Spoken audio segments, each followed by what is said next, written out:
आज हम देखिए उत्तराखंड की बड़ी खबर है। सबसे पहले बात करते हैं कोरोना अपडेट को लेकर। तो उत्तराखंड में कोरोना के 38 नए मामले सामने आए, जबकि एक मरीज की मौत हो गई। तो उत्तराखंड के हेल्थ बुलेटिन के अनुसार पौड़ी गढ़वाल में 18, देहरादून में 11, नैनीताल में 3, हरिद्वार, चमोली, पिथौरागढ़ में 2 मरीज मिले। वहीं अल्मोड़ा, बागेश्वर, चंपावत, रुद्रप्रयाग, टिहरी, उधम सिंह नगर और उत्तरकाशी में कोरोना का कोई नया मामला सामने नहीं आया। दूसरी ओर सोमवार को एचएनबी बेस हॉस्पिटल श्रीनगर में कोरोना संक्रमित एक मरीज की मौत हो गई। अवनी पहली स्वर्ण परी। सुमित ने विश्व रिकॉर्ड के साथ जीता सोना। तो पैरा ओलंपिक में सोमवार को भारत का सर्वश्रेष्ठ प्रदर्शन, 2 स्वर्ण, 2 रजत और 1 कांस्य। तो ओलंपिक के बाद भारतीय खिलाड़ी पैरा ओलंपिक में भी नए नए कीर्तिमान बना रहे हैं। टोक्यो में सोमवार को भारत की झोली में न सिर्फ एक साथ 5 पदक आए, बल्कि देश को निशानेबाज अवनी लेखरा के रूप में पहली स्वर्ण परी भी मिल गई। पैरा ओलंपिक में स्वर्ण पदक जीतने वाली वह पहली भारतीय महिला खिलाड़ी बन गई। धारचूला में अतिवृष्टि से 7 घर जमींदोज, 5 की मौत। तो धारचूला के जुम्मा गांव में रविवार को रात हुई मूसलाधार बारिश ने जमकर कहर बरपाया। अतिवृष्टि से जामनी और नालपोली तोक में 7 मकान जमींदोज हो गए। इन मकानों के मलबे में 3 बहनों और दंपति समेत 7 लोग दब गए। इनमें से तीनों बहनों और 2 महिलाओं के शव बरामद किए जा चुके हैं, जबकि दंपति लापता हैं। भाई के परिवार को सचेत कर खुद मलबे में दफन हो गए चंद्र सिंह। तो जामुनी तोक में रहने वाले चंद्र सिंह को तबाही की आहट हुई तो सबसे पहले उन्होंने अपने भाई के घर जाकर उन्हें सचेत किया। भागकर पत्नी और 3 भतीजियों को जगाने आए, तब तक मकान के साथ खुद भी मलबे में बह गए। 3 बेटियों, भाई और भाभी के मलबे में दफन होने से छोटे भाई का परिवार दहशत और सदमे में है। 3 लोगों में डेल्टा प्लस का सब वेरिएंट AY2 मिला।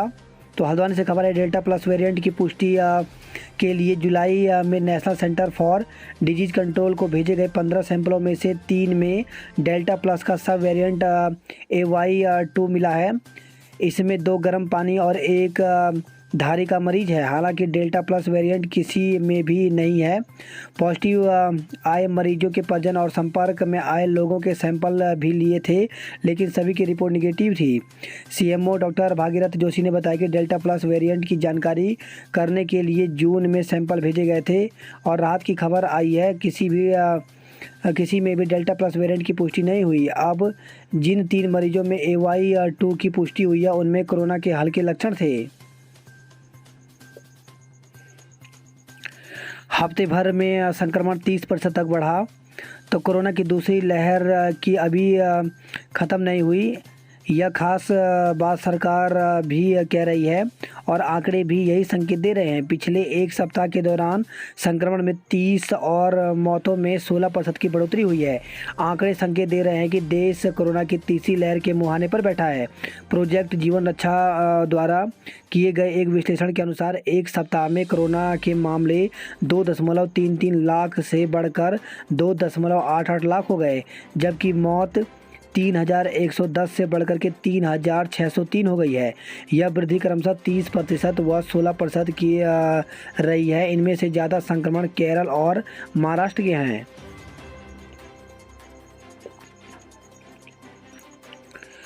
उत्तराखंड में कोविड कर्फ्यू 7 सितंबर तक बढ़ा। तो राज्य सरकार ने उत्तराखंड में कोविड कर्फ्यू को पूर्व में किए प्रावधानों के साथ 7 सितंबर तक बढ़ा दिया है। अन्य प्रदेशों से राज्य में प्रवेश के लिए वैक्सीन की 2 डोज के 15 दिन पुराने प्रमाण पत्र की वैधता बरकरार रखी गई है। यह प्रमाण पत्र न होने पर 72 घंटे पूर्व की RT-PCR निगेटिव रिपोर्ट पर ही प्रवेश की अनुमति दी जाएगी। सोमवार देर शाम को मुख्य सचिव डॉक्टर SS संधू ने कोविड कर्फ्यू 1 हफ्ते के लिए आगे बढ़ाने के आदेश दिए हैं।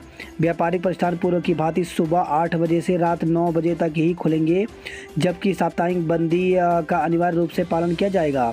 सरकार ने कोचिंग संस्थान, shopping mall, cinema hall, gym, salon, swimming pool, मनोरंजन पार्कों में क्षमता से 50% लोगों की मौजूदगी रखने के जिलाधिकारी को निर्देश दिए हैं। वहीं शादी समारोह में सिर्फ 50 मेहमानों की उपस्थिति रहेगी।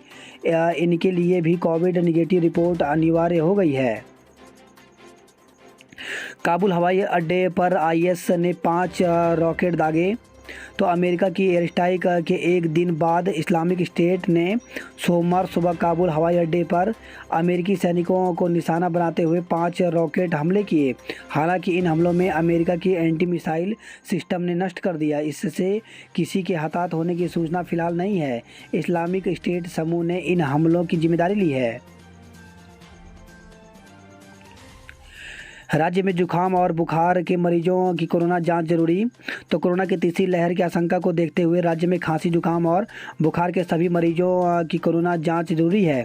इसके साथ ही अस्पतालों को फ्लू ओपीडी चलाने के निर्देश भी स्वास्थ्य महानिदेशक ने दिए हैं। जांच में कमी चिंताजनक। तो राज्य में कुछ समय से कोरोना सैंपलों की जांच बेहद धीमी हो गई है। दूसरी लहर के पीक के समय राज्य में प्रतिदिन 30,000 के करीब जांच हो रही थी, जो अब घटकर प्रतिदिन औसत 15,000 के करीब हो गई हैं। मां नंदा आज कैलाश के लिए होंगी विदा। तो हिमालय बेटी नंदा की विदाई का उत्सव चमोली जिले के कुरुड़ स्थित मंदिर से सोमवार से शुरू हो गया। यह अनूठा लोक धार्मिक उत्सव 20 सितंबर तक जारी रहेगा। सुप्रीम कोर्ट में आज इतिहास बनेगा। तो सुप्रीम कोर्ट में मंगलवार को जब 9 जज पद और गोपनीयता की शपथ लेंगे, उस समय ऐसे कई रिकॉर्ड बनेंगे जो पहले कभी नहीं हुए। सुप्रीम कोर्ट इससे पूर्व कभी 9 जजों ने एक साथ शपथ नहीं ली है। रानी पोखरी में एक हफ्ते में शुरू हो जाएगा यातायात। तो मुख्यमंत्री पुष्कर सिंह धामी ने कहा कि रानी पोखरी में काजवे बनाकर एक हफ्ते में यातायात सुचारू कर दिया जाएगा। नया पुल 6 महीने में बन जाएगा और पुल टूटने के मामले की जांच होगी। कस्तूरबा स्कूल प्रबंधक पर मारपीट का आरोप। तो साइयद से खबर आई है, कोरुआ के कस्तूरबा गांधी आवासीय विद्यालय में छात्राओं और अभिभावकों ने विद्यालय प्रबंधन पर मारपीट और अव्यवस्थाओं का आरोप लगाया है। तैयारी, हरिद्वार में देश विदेश से घर बैठे करवा सकेंगे अस्थि विसर्जन। तो उत्तराखंड संस्कृति अकादमी की मुक्ति योजना के तहत अब देश विदेश के लोग घर बैठे सनातन परंपरा के अनुसार हर की पेड़ी के घाटों पर अस्थि विसर्जन करा सकेंगे। गंगा तट पर अस्थि विसर्जन का लाइव कवरेज भी परिजनों को दिखाया जाएगा। कोविन पर वैक्सीन के साथ जांच रिपोर्ट भी। तो टीकाकरण और कोरोना संक्रमण की जांच रिपोर्ट जल्द ही एक साथ कोविन पोर्टल पर मिल सकेगी। हालांकि अभी यह सेवा शुरू होने में करीब 10 दिन का समय लगेगा। सेना जल्द खरीदेगी 14,000 करोड़ की मिसाइल और हेलीकॉप्टर। तो सेना ने पड़ोसी देशों से रिश्तों में दखली के बीच अपनी ज़मीनी व आकाशीय सीमाओं को और चाक चौबंद करने की तैयारी कर रही है।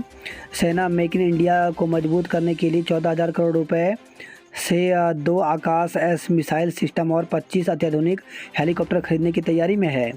पिथौरागढ़ के निकिता टिहरी के रोहित ने जीता गोल्ड। तो किसान की बेटी निकिता चंद ने दुबई में चल रही एशियन जूनियर बॉक्सिंग चैंपियनशिप में गोल्ड जीतकर अपने देश के साथ उत्तराखंड का नाम रोशन किया है। निकिता ने 60 किलो भार वर्ग में तजाकिस्तान की असेम तनातार को 5-0 से हराकर बाउट किया। उनकी जीत से भारतीय महिला बॉक्सिंग कोच भास्कर भट्ट और सहायक कोच रेखा पांडे गदगद हैं। दाखिले के लिए कल से खुलेंगे महाविद्यालय। तो देहरादून प्रदेश के छात्र छात्राओं के दाखिले और कुछ में परीक्षाओं को लेकर कल से सभी सरकारी एवं निजी महाविद्यालय खुल जाएंगे। शासन की ओर से इस संबंध में एसओपी जारी किए जाने के बाद उच्च शिक्षा निदेशालय की ओर से सभी तैयारियां पूरी कर ली गई हैं। 9 माह पहले लगी कैबिनेट की मुहर, सेवा नियमावली आज तक जारी नहीं। तो परिवहन विभाग के प्रवर्तन सिपाहियों की पदोन्नति सेवा नियमावली न होने से अटक गई है। परीक्षा एजेंसी पर सवाल, आयोग ने कहा नहीं है ब्लैकलिस्ट। तो उत्तराखंड अधीन सेवा चयन आयोग की भर्ती परीक्षाएं कराने वाली एक एजेंसी पर बेरोजगार संघ ने सवाल उठाए। सोशल मीडिया में भी इस एजेंसी के ब्लैकलिस्ट होने की खबरें वायरल हुई हैं। इस बीच आयोग के सचिव संतोष बड़ू ने कहा कि संबंधित एजेंसी किसी भी राज्य में ब्लैकलिस्ट नहीं है। उन्होंने बताया कि जो लोग इस पर अफवाह फैला रहे हैं उन्हें आयोग नोटिस जारी कर प्रमाण मांगेगा। संबंधित एजेंसी को भी एक बार फिर अपनी जानकारी देने को कहा गया है। आपदा प्रबंधन मंत्री का बयान सोशल मीडिया में वायरल। तो आपदा प्रबंधन मंत्री doctor Dhan Singh Rawat social media में चल रहे उनके एक बयान के कारण सोमवार को खासे ट्रोल हुए। उनके बयान पर लोगों की तमाम तरह की प्रतिक्रियाएं आ रही हैं। पूर्व सीएम हरीश रावत ने भी उनके बयान पर तंज किया। उन्होंने कहा कि डॉक्टर धन सिंह रावत का नाम मुख्यमंत्री को भारत रत्न के लिए भेज देना चाहिए। सोमवार को आपदा प्रबंधन मंत्री डॉक्टर धन सिंह रावत का सोशल मीडिया पर एक वीडियो बयान आया जिसमें वह कहते सुनाई दे रहे हैं कि अब एक ऐसा ऐप आया है जिसके ज़रिए कहीं भी बारिश को कम या ज़्यादा किया जा सकता है। वह शीघ्र ही इस ऐप का प्रेजेंटेशन केंद्र सरकार को देने जा रहे हैं। अगर केंद्र सरकार की ओर से अनुमति मिलती है तो यह ऐप कई राज्यों के लिए वरदान साबित होगा। देहरादून वाराणसी एक्सप्रेस 15 दिन तक निरस्त। तो हरिद्वार, मुरादाबाद, लखनऊ, रायबरेली, प्रतापगढ़ होते हुए वाराणसी जाने वाले यात्रियों को आने जाने के लिए 15 दिनों तक मुसीबतों का सामना करना पड़ सकता है। कारण कि रेलवे बोर्ड की ओर से देहरादून वाराणसी जनता एक्सप्रेस का संचालन 13 सितंबर तक के लिए निरस्त कर दिया गया है। रोजगार के विषयों में 50 नंबर का होगा प्रैक्टिकल। तो सरकारी माध्यमिक स्कूलों में शुरू हुए रोजगार के 8 विषयों की परीक्षा और नंबर देने का फॉर्मूला तय हो गया है। विद्यालय शिक्षा परिषद सचिव डॉक्टर अनीता तिवारी ने सभी सीईओ को इसका गाइडलाइन जारी किया है। ये कोर्स कक्षा 9 से शुरू होगा। इस साल प्रत्येक विषय का प्रश्न पत्र 100 नंबर का होगा, जिसमें 30 नंबर की थ्योरी, 50 नंबर का प्रैक्टिकल और 20 number unit test, assignment, project आदि से तय होंगे। युवती को फोन पर परेशान करने वाला युवक दबोचा। तो प्राइवेट नौकरी करने वाली एक युवती को फोन पर परेशान करने वाले युवक को पुलिस ने गिरफ्तार कर लिया। आरोपी ऑनलाइन सामान डिलीवरी से जुड़ा है। बैक का रिजल्ट नहीं आया, अंतिम वर्ष की परीक्षा कैसे देंगे छात्र। तो आयुर्वेद विश्वविद्यालय में परीक्षाओं के नाम पर छात्रों से मजाक किया जा रहा है। दूसरे वर्ष की पूरक परीक्षा का रिजल्ट भी जारी नहीं हुआ, लेकिन अंतिम वर्ष की परीक्षा 6 सितंबर से कराने का निर्णय ले लिया गया। इसके परीक्षा फॉर्म भरने की अंतिम तारीख 23 अगस्त थी। दून में बनेंगे साफ सुथरे स्ट्रीट फूड हब। तो देहरादून में जल्द शुरू होगी योजना। स्मार्ट सिटी के सहयोग से खाद्य सुरक्षा विभाग ने खाका खींचा है। नवोदय शिक्षकों ने मानदेय वृद्धि की मांग की।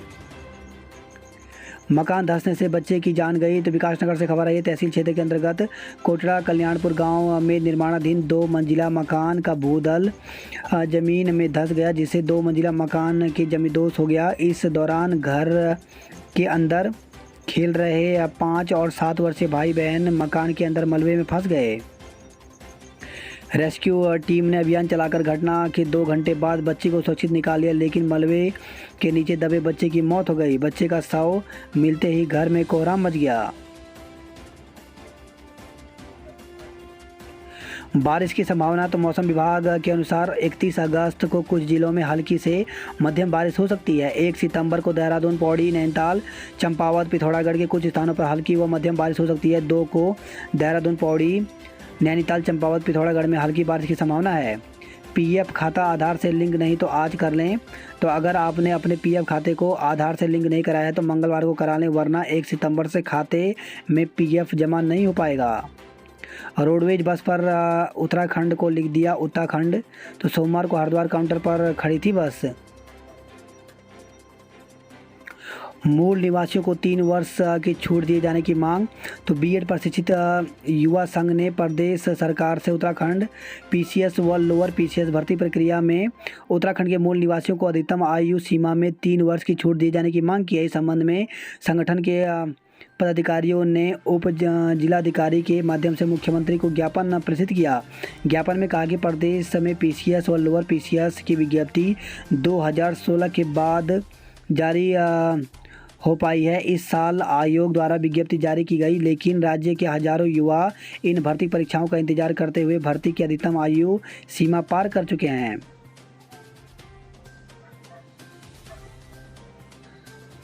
सरकार युवाओं के हकों पर डाल रही डाका।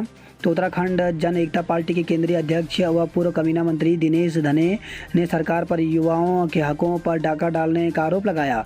उन्होंने कहा कि कारागार विभाग में 300 पदों पर भर्ती के लिए 150 पद बाहरी राज्यों के लिए आरक्षित कर दिए हैं। इसी तरह न्यायिक विभाग में निकाले गए पदों में देश के किसी भी हिस्से से आवेदन मांगे गए हैं, जो कि उत्तराखंड के युवाओं के साथ घोर अन्याय है।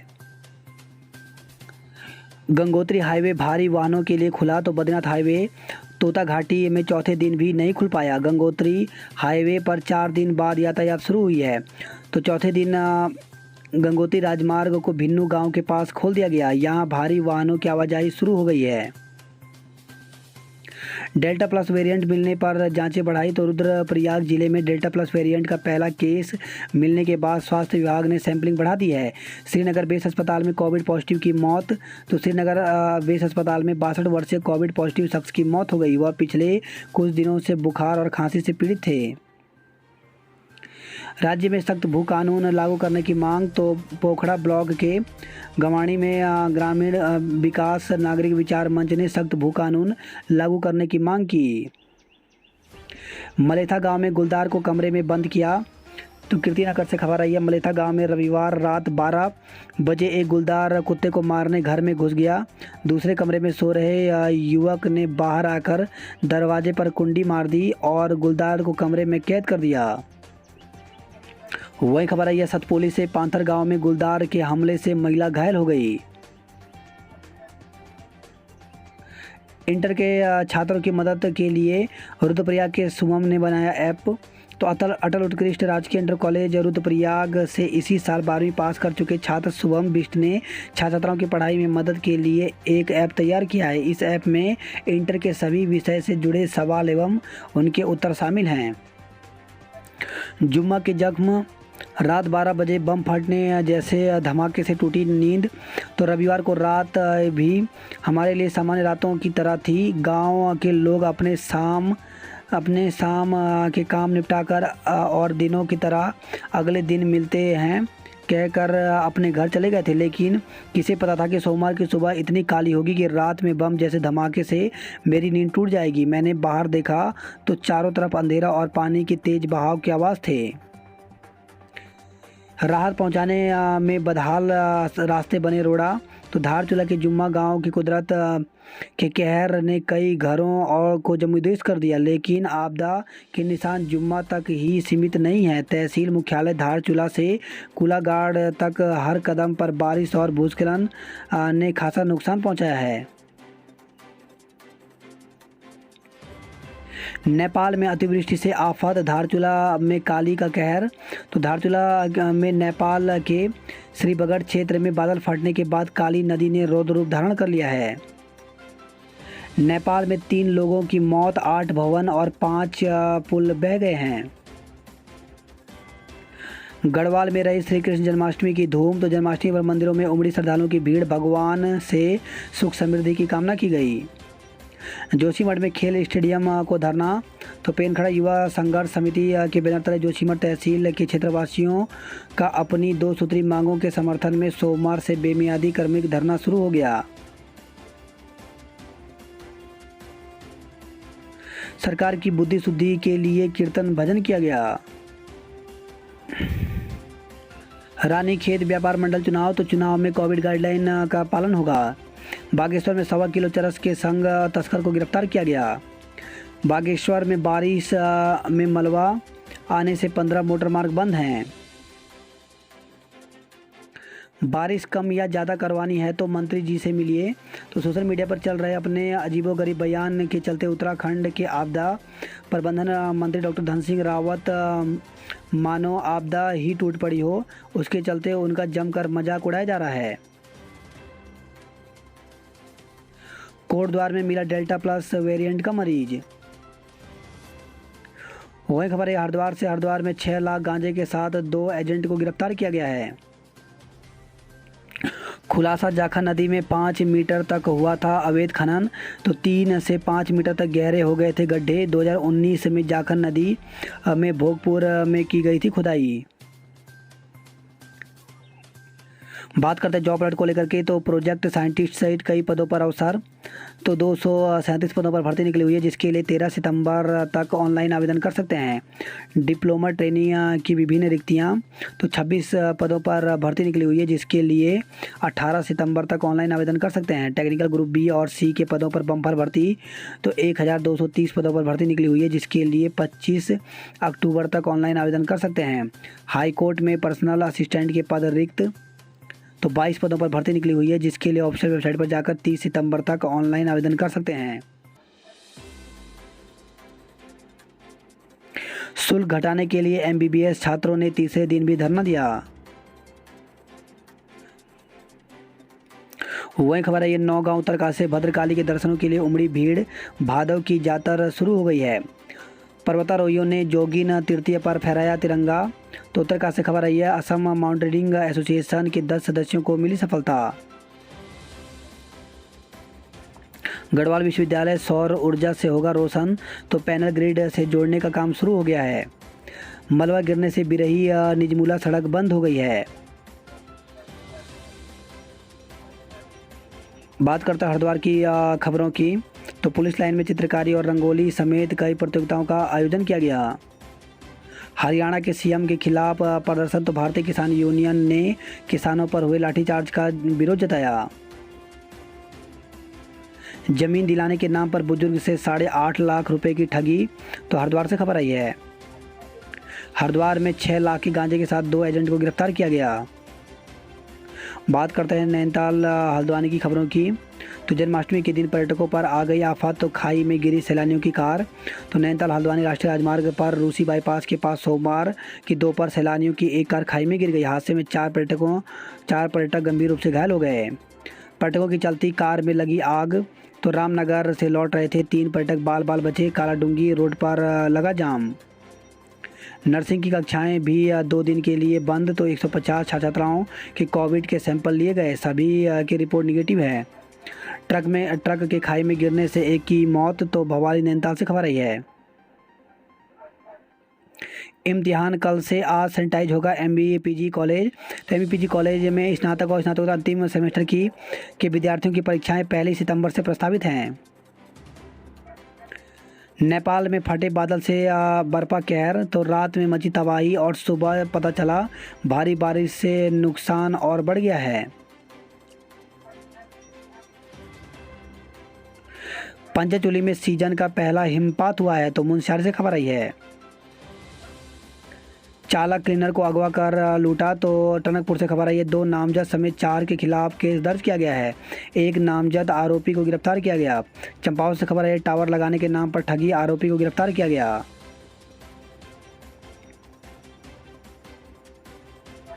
सातु आटो और हिल यात्रा की धूम। तो पिथौरागढ़ के सतगढ़ में मां महाकाली हिरन चीतल बैलों की जोड़ी का प्रदर्शन किया गया।